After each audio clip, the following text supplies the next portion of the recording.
नमस्कार मित्रांनो, आजच्या चॅप्टरमध्ये आपण कॉम्प्लेक्स कार्बोहायड्रेट बद्दल माहिती घेणार आहोत.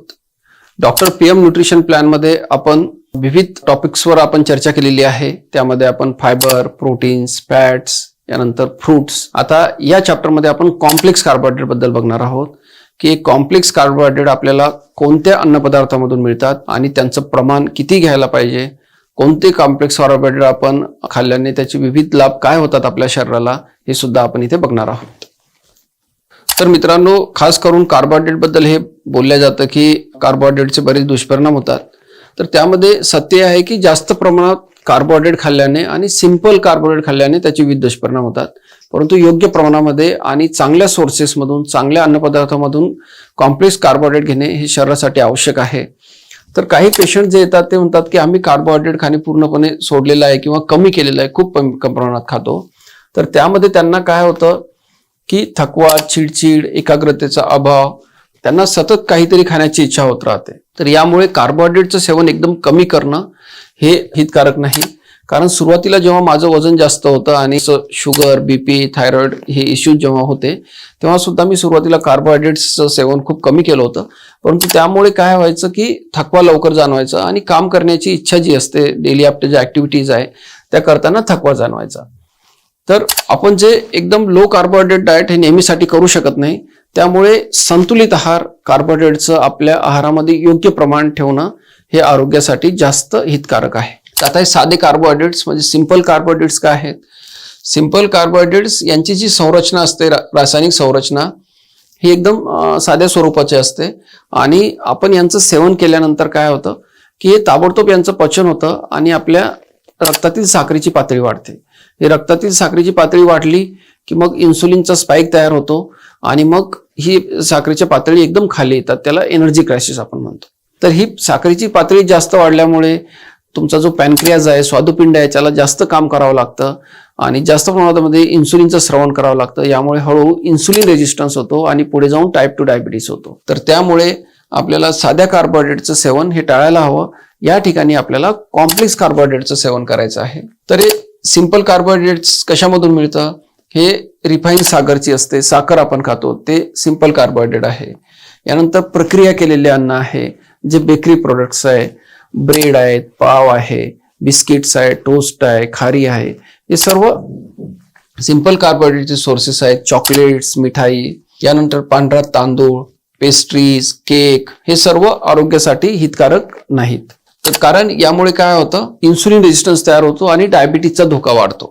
तसेच सिंपल कार्बोहायड्रेट या अन्नपदार्थामधून आपल्याला मिळतं आणि हे कॉम्प्लेक्स कार्बोहायड्रेट हे आपल्याला मिलेट्स मधून, पल्सेस, ब्राऊन राईस, भाज्या यामधून आपल्याला योग्य प्रमाणात मिळतं. तर कॉम्प्लेक्स कार्बोहायड्रेट्स जे असतात ते आपल्याला कंटिन्युअस एनर्जी देतात आणि जे सिंपल कार्बोहायड्रेट्स आहेत याच्यामधून आपल्याला काय होतं, एनर्जीच्या लेव्हल, शुगरच्या लेव्हल ज्या आहेत ब्लडमधल्या त्या एकदम वाढतात.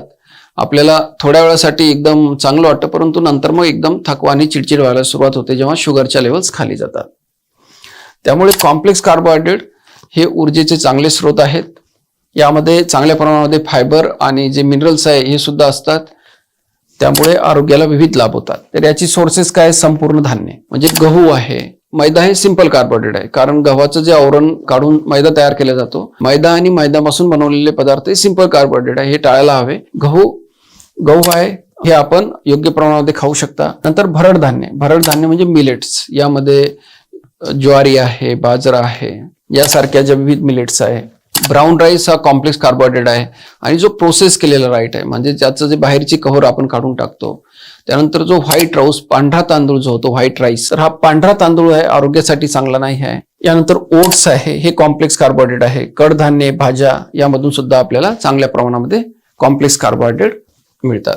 आता हे जटिल कर्बोदके म्हणजे कॉम्प्लेक्स कार्बोहायड्रेट काय आहे? याच्यामध्ये जे साखरेचे रेणू असतात यांच्या लांब साखळ्या असतात आणि यामध्ये फायबर खूप जास्त प्रमाणात असते.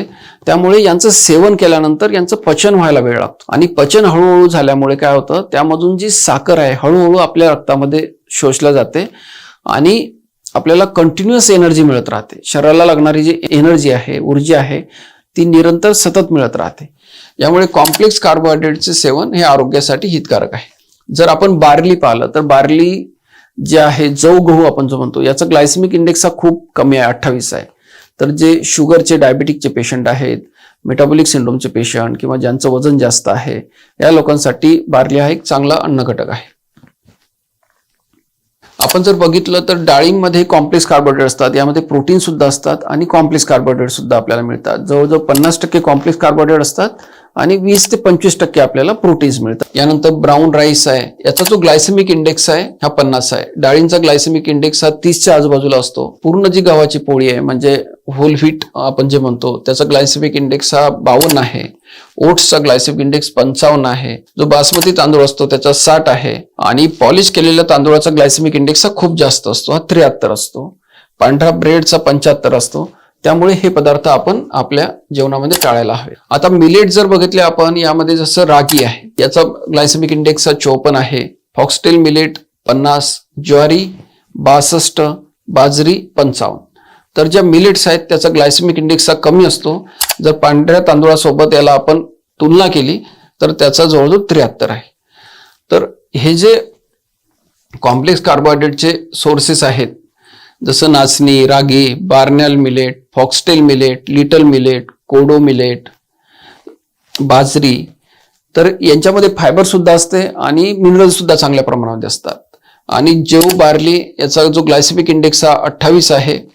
ब्राऊन राईसचा जर ग्लायसेमिक इंडेक्स बघितला तर 68 आहे आणि पांढऱ्या तांदूळाचा जसं ऑलरेडी आपण बघितलं तर 73 आहे. तर आपण तुलना केली तर बार्लीचा जो आहे जवचा ग्लायसेमिक इंडेक्स सर्वात कमी असतो 28, ज्यामुळे इन्सुलिन रेजिस्टन्स किंवा डायबिटीजचे जे रुग्ण असतात त्यांनी जवचे सेवन जर केले तर ते त्यांच्या आरोग्यासाठी चांगलं आहे. आता मिलेट्स का चांगले आहेत पांढऱ्या तांदूळापेक्षा, तर एक याचा ग्लायसेमिक इंडेक्स कमी असल्यामुळे साखर हळूहळू वाढते रक्तातली. यानंतर याच्यामध्ये चांगल्या प्रमाणामध्ये फायबर आणि खनिजे असतात आणि पोट लवकर भरते, पुन्हा पुन्हा खाण्याची इच्छा कमी होते आणि तुमचे पोर्शन आहे ते कंट्रोलमध्ये राहतात. तांदूळ किंवा पिठाऐवजी आपण मिलेट्स वापरू शकतो. यानंतर जसे खिचडी आहे, उपमा, इडली, डोसा यासारखे पदार्थ बनवताना आपण मिलेटचा वापर करू शकतो. याला मिलेटचा आपल्याकडे खास करून कशा प्रकारे सेवन केलं जातं, मिलेटची भाकरी बनवून आपण खातो. तर जी मिलेटची भाकरी आहे, तुम्ही मील सिक्वेन्सिंग मध्ये जी 5व्या नंबरला आहे मिलेटची भाकरी आपण खाऊ शकता. त्यामधून आपल्याला योग्य प्रमाणामध्ये कॉम्प्लेक्स कार्बोहायड्रेट मिळते. तर आपण बघा ब्रेड ऐवजी आपल्याला काय खायचं आहे, कॉम्प्लेक्स कार्बोहायड्रेट घ्यायचे आहेत. यानंतर पांढऱ्या भाताऐवजी आपल्याला ब्राऊन राईसचा वापर करायचा आहे. तर आता आपल्याला जे कॉम्प्लेक्स कार्बोहायड्रेट, एका जेवणामध्ये कॉम्प्लेक्स कार्बोहायड्रेटचा एकच अन्न घटक असायला हवा.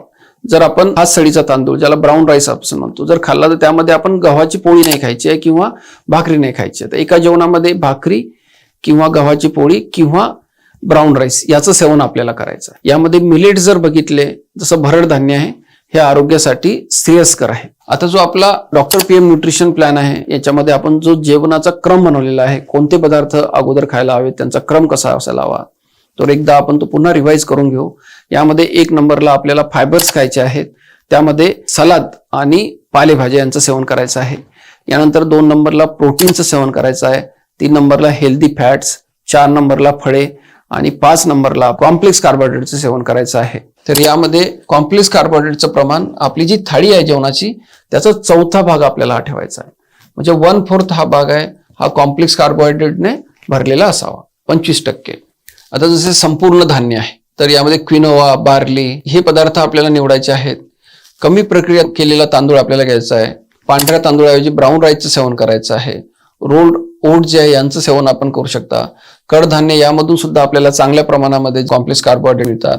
कमी स्टार्चचा भाजीपाला, जसे स्टार्च कमी असतात त्याचा आपण भाजीपाला आपण खाऊ शकतो. त्यामध्ये पालेभाज्या, ब्रोकोली, फ्लॉवर यांचं आपण सेवन करू शकतो. तर याचा मुख्य फायदा काय होतो की जी ऊर्जेची निरंतरता ही बनवून राहते, आपल्याला कंटिन्युअस एनर्जी मिळते आणि जे शुगर स्पाइक्स आहेत ते तयार होत नाही. यामध्ये जे फायबर असतं ते तुमचं पाचन चांगलं ठेवण्यास मदत करतं. यानंतर पोटामध्ये जे चांगले बॅक्टेरिया असतात, गट मायक्रोबायोम असतो, त्याचं आरोग्य चांगलं ठेवण्यास मदत करतात.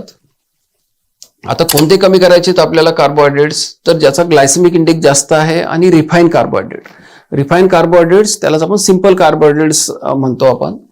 तर यामध्ये जसं पांढऱ्या आणि प्रक्रिया केलेले धान्य जे असतात, पांढरा ब्रेड आहे, पास्ता आहे, पिठापासून बनवलेले अन्नपदार्थ आहेत, जसे साखरेचे पदार्थ आहेत, सोडा, कॅन्डी, अनेक प्रक्रिया केलेले खाद्यपदार्थ, मिठाई, स्वीट्स, पेस्ट्री, केक.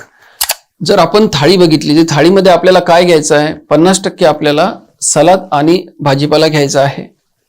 यानंतर आपल्याला 25% प्रोटीन्स घ्यायचे आहेत आणि 25% कॉम्प्लेक्स कार्बोहायड्रेटचे सोर्सेस घ्यायचे आहे. आता आपल्या भारतीय आहारामध्ये सर्वात जास्त खाण्याचं प्रमाण काय वाढलेलं आहे? भात, पोळी, पोहे, उपमा ही पदार्थ जास्त प्रमाणात खाल्ले जातात आणि त्यामुळे 70 ते 80% हे कार्बोहायड्रेटचं सेवन केलं जातं. त्याऐवजी आपल्याला काय खायचंय? आहारामध्ये सलाद, प्रथिने आणि आरोग्यदायी जे सिद्ध पदार्थ आहे, हेल्दी फॅट्स आहे, यांना इन्क्लूड करायचं आहे. यामुळे काय होईल? आपला आहार हा संतुलित राहील आणि जे विविध आजार होतात असंतुलित आहारामुळे, मेटाबॉलिक सिंड्रोम होतो, diabetes, hypertension, attack, paralysis, gangrene जो आहे, रक्तवाहिन्यांचे जे विकार आहेत, फॅटी लिव्हर आहे, पॉलिसिस्टिक ओव्हरियन डिसीज आहे, हे सर्व आजार जे आहेत कमी होण्यास मदत होते. जे काही प्रश्न आहेत जे रुग्ण वारंवार मला विचारतात, त्यामध्ये एक आहे की कर्बोदके पूर्णपणे थांबवायला हवीत का? तर पूर्णपणे थांबवणे योग्य नाही, आरोग्यासाठी चांगले नाही. योग्य प्रमाणामध्ये आपल्याला कॉम्प्लेक्स कार्बोहायड्रेट मधून कर्बोदके मिळायला हवी, ते आरोग्यासाठी आवश्यक आहेत. जर कॉम्प्लेक्स कार्बोहायड्रेट खाल्ली तर ते अधिक प्रमाणात खाऊ शकता का? जर चांगला सोर्स जरी असेल तरी ते अधिक प्रमाणात आपण खायला नको, त्याचं योग्य प्रमाण मेंटेन करायला हवं. कारण अति सर्वत्र वर्जते.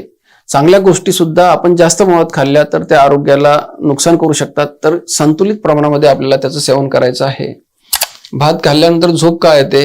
कारण पांढरा भात खाल्ल्यानंतर काय होतं की रक्तातील साखरेच्या पातळी वाढतात, त्यामुळे सुस्ती येते. त्यामुळे बऱ्याच रुग्णांना झोप येते, सुस्ती येते. भात हा जी आपली पोळी आहे यापेक्षा चांगला आहे का पोळीपेक्षा वाईट आहे का? बरेच जण भाताला पोळीपेक्षा वाईट म्हणतात. तर यामध्ये जो पांढरा भात आहे हा ऍक्च्युली वाईट आहे, कारण हा प्रोसेस आहे. यामध्ये जी बाहेरची कव्हर आहे ही काढलेली आहे, पॉलिश केलेला राईस आहे, तर हा चांगला नाही आहे. परंतु ब्राऊन राईस जो आहे, हा सडीचा तांदूळ जो आहे तो आपण खाऊ शकता. आणि जसं ऑलरेडी आपण सांगितलेलं आहे की आपल्याला वेगवेगळे सोर्सेस घ्यायचे आहेत कॉम्प्लेक्स कार्बोहायड्रेट. त्यामध्ये मिलेट्सचे जास्त प्रमाण ठेवायचं आहे. 7 दिवसामध्ये जसं आपण 4 ते 5 दिवस मिलेट्स खायचे आहेत. 1 दिवस आपण गव्हाची पोळी खाऊ शकता आणि 1 दिवस तांदूळ खाऊ शकता. एका जेवणामध्ये जे कॉम्प्लेक्स कार्बोहायड्रेटचे सोर्सेस आहे हे आपल्याला एकच ठेवायचं आहे. जर भात खाल्ला तर पोळी खायची नाही आहे, किंवा जर आपण मिलेट्स खाल्ले तर मग गहू किंवा तांदूळ खायचा नाही. त्यामुळे आपलं जे प्रमाण आहे मेंटेन राहील. 40 ते 50% आपल्याला कार्बोहायड्रेट्स घ्यायचे आहेत, त्याचं प्रमाण ते मेंटेन ठेवायचं. आणि ते मेंटेन ठेवण्यासाठी आपल्या थाळीचं 25% पार्ट आपल्याला हे राहायला पाहिजे. कारण आपण सलाद, भाजीपाला जो खाणार आहे त्यामधून सुद्धा आपल्याला कार्बोहायड्रेट्स मिळणार आहेत. तर हे सर्व जर आपण बघितलं तर जो आपला कॉम्प्लेक्स कार्बोहायड्रेटचा सोर्स आहे, म्हणजे जे आपण चौथा भाग आपण जो घेणार आहोत, त्यामध्ये आपल्याला मिलेट्स, आपण ब्राऊन राईस किंवा गव्हाची पोळी अशा प्रकारे आपण ठेवू शकता. परंतु एकाच वेळेस दोन्ही पदार्थ घ्यायचे नाहीये. आता जे मधुमेह रुग्ण आहेत यांनी काय करायचंय? कॉम्प्लेक्स कार्बोहायड्रेट खायचे आहेत आणि खास करून असे अन्नपदार्थ ज्याचा ग्लायसेमिक इंडेक्स कमी आहे त्यांचं सेवन करायचं आहे. यानंतर जर आपण बघितलं की एकदम उपाशी राहून सुद्धा योग्य नाहीये. आपण आपल्याला शरीराचे कार्य निरंतर चालू ठेवण्यासाठी विविध ज्या शरीराच्या प्रक्रिया आहेत, शरीरामध्ये आपल्या ज्या ऍक्टिव्हिटी आहेत त्या योग्य प्रमाणे होण्यासाठी आपल्याला ऊर्जेची आवश्यकता असते. त्यामुळे उपाशी ठेवणे शरीराला योग्य नाहीये. योग्य प्रमाणामध्ये आपण संतुलित आहार घेतला तर आपलं वजनही वाढणार नाही आणि विविध आजारांपासून सुद्धा संरक्षण होईल. तर आपल्याला काय करायचं आहे? योग्य वेळेवर जेवण करायचं आहे, त्याचा क्रम व्यवस्थित त्याचा आपल्याला फॉलो करायचा आहे. यानंतर योग्य प्रमाणामध्ये आपल्याला खायच्या आहेत गोष्टी, त्यामध्ये प्रोटीन्स, फॅट्स, फायबर्स, यानंतर कार्बोहायड्रेट यांचं प्रमाण हे संतुलित असायला हवं आणि हे सातत्य मेंटेन ठेवणं आवश्यक आहे. ठीक आहे. आपण जो आहार करतो हा नेहमीसाठी जर केला तर याचे फार फायदे आहे शरीरासाठी. आणि तुम्ही काही दिवस केला आणि वजन कमी झालं, आता शुगर लेवल नियंत्रणात आल्या आणि सोडून दिला आणि नंतर पुन्हा अनहेल्दी आहार खायला सुरुवात केली तर याचे फायदे तुम्हाला फार मिळणार नाही. तर नेहमी आपल्याला अशा प्रकारचा आहार बनवायचा आहे की तो नेहमी फॉलो करू शकता. आणि आम्ही डॉक्टर PM न्यूट्रिशन प्लॅन मध्ये हाच प्रयत्न केलेला आहे. असा आहार बनवला आहे की हा तुम्ही नेहमीसाठी याचं तुम्ही अनुकरण करू शकता आणि त्यामधून विविध लाभ घेऊ शकता. धन्यवाद.